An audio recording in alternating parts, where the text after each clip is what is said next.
Good morning. तर आज सगळं किचन वगैरे पुसलं, सकाळचं सर्व काही कामं आवरलेत, मुलांचे डब्बे वगैरे, आणि दुपारी जेवण बी झालं.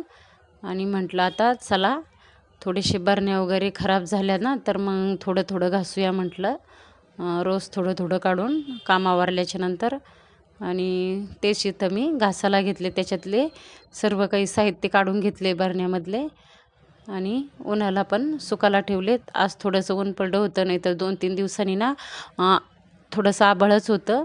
आणि बरण्या वगैरे सुकूस्तोवर पार्लरला पण जाऊन यावं म्हटलं, तर मग बाहेर पण गेले, जवळच आहे पार्लर.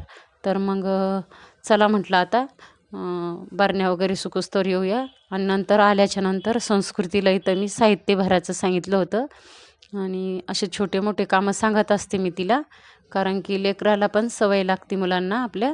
आणि नंतर चालू होतं तिचं, आई पाणीपुरी बनवायची आहे, तर पुदिनाची जुडी दाखवती मला, पुदिनाची चटणी बनवायची म्हणून.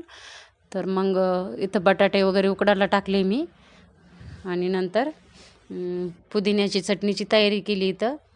आणि नंतर इथं गूळ आणि चिंच पण भिजू घातलं होतं.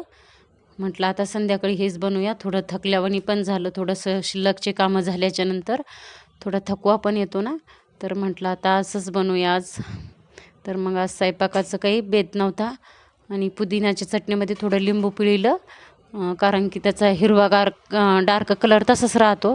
आणि नंतर गुळाची आणि चिंचाचं पाणी बनवलं, गोड आंबट चटणी बनवली. ती खूप आवडती संस्कृतीला. आणि हे असं पाणीपुरीचं पॉकेट आणत असते मी किराणामध्ये, अधूनमधून असं करत असते मी घरी. आणि चटणी वगैरे घरीच बनवते, सगळं काही, फक्त पाणीपुरी तळून घेते. आणि छान मस्त असं पाणीपुरीचा बेत होता आज. आणि नंतर सर्वांनी पाणीपुरी वगैरे खाल्ली.